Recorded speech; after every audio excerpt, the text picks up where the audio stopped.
votre parcours scolaire n'est pas banal. Vous êtes ingénieur en physique appliquée et vous avez achevé un master en droit public. Quelle est la prochaine étape? Alors actuellement, je suis assistante au département de droit public et je vais entamer un doctorat pour finir mes études. Vous écrivez dans votre blog: durant mon temps libre, j'apprécie aller au cinéma, lire, faire du sport, en particulier du ski, du jiu-jitsu, du wakeboard. Avez-vous toujours le temps libre pour pratiquer ces sports? Êtes-vous une superwoman? Alors non, je ne suis pas une superwoman. J'ai effectivement dû renoncer à quelques activités pour la constituante. Je continue le cinéma et le ski. J'ai dû renoncer malheureusement au jiu-jitsu.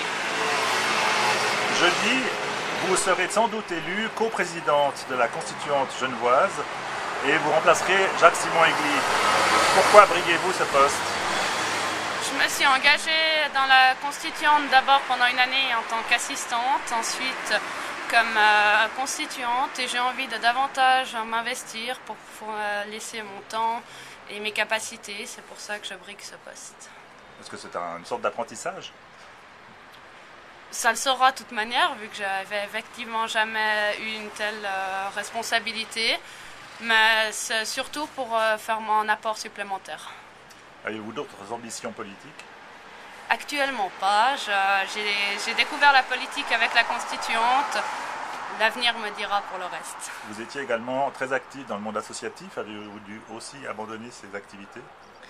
J'ai effectivement diminué mes activités dans le monde associatif. Je ne suis plus dans l'association des étudiants, par exemple. Par contre, je suis toujours guide pour aveugles au GRSA. Je suis toujours bénévole au Paléo et dans diverses autres petites associations. Samedi prochain, le 5 février, la constituante va à la rencontre des Genevois. Serez-vous de la partie? Oui, effectivement, je serai dans le bus qui part dès 8h30. On fait une tournée de plusieurs communes et ce sera avec plaisir que je viendrai à la rencontre de la population à cette occasion. Quel est le but de cette journée? Faire connaître un peu plus le projet de constitution, le mandat de la constituante et recueillir l'avis de la population sur cet avant-projet. Il reste une année à la constituante pour élaborer son projet, un projet acceptable par tous les Genevois. Y parviendrez-vous? Je l'espère. Ça fait, effectivement, on n'a pas encore été vraiment dans un mode de consensus. Pour l'instant, il y a plus eu une guerre des blocs. J'espère que cette année sera celle de la recherche et surtout de trouver le consensus. Alors parmi les sujets qui fâchent, il y en a presque une vingtaine, on va en citer que 5. Par exemple, le droit au logement doit-il être inscrit dans la liste des droits fondamentaux? Alors à titre personnel, je vous répondrai non. Je pense que ça fait 20 ans que ce droit est inscrit à Genève et qu'on a vu qu'il n'est pas efficace. Par contre, je ne vais pas refuser la Constitution s'il était inscrit.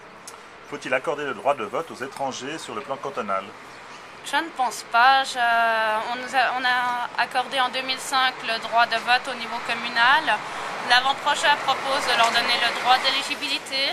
Je pense que c'est important d'aller par palier et on verra par la suite au niveau cantonal. Mais pour l'instant, je pense que la commune est le lieu de proximité et donc c'est bien d'en rester là pour l'instant. L'avant-projet abaisse le nombre de signatures pour faire aboutir un référendum ou une initiative. Est-ce que ça vous va? Alors absolument pas. Je pense que là, on va devant de graves blocages au niveau cantonal et communal, parce qu'on parle peu du niveau communal, mais on divise par 3 le nombre de signatures pour certaines communes. Là, c'est clairement un casus belli pour moi et pour mon parti, et il faudra au moins revenir au statu quo. A l'inverse, la gauche demande le rétablissement quasi intégral de l'article sur l'énergie actuelle, qui notamment interdit totalement l'énergie nucléaire. Est-ce que vous êtes prêt à faire cette concession? Je pense que le débat qu'on fait sur le nucléaire est quand même très théorique, vu qu'on parle de l'installation de centrales nucléaires et que je pense très peu probable que ça arrive sur le canton. L'article est mieux fait car il prévoit le référendum obligatoire, c'est-à-dire de l'avis du peuple sur chaque projet. En plus, il prévoit un mandat général de se passer de l'énergie nucléaire. Je ne ferai pas non plus en casus belli sur ce sujet si l'ancien article devait réapparaître. Alors, dernière question difficile, faut-il maintenir 45 communes à Genève? Effectivement, j'étais une partisane du projet des districts qui a été avorté. Je pense que 45 communes sur un petit territoire comme Genève, c'est trop.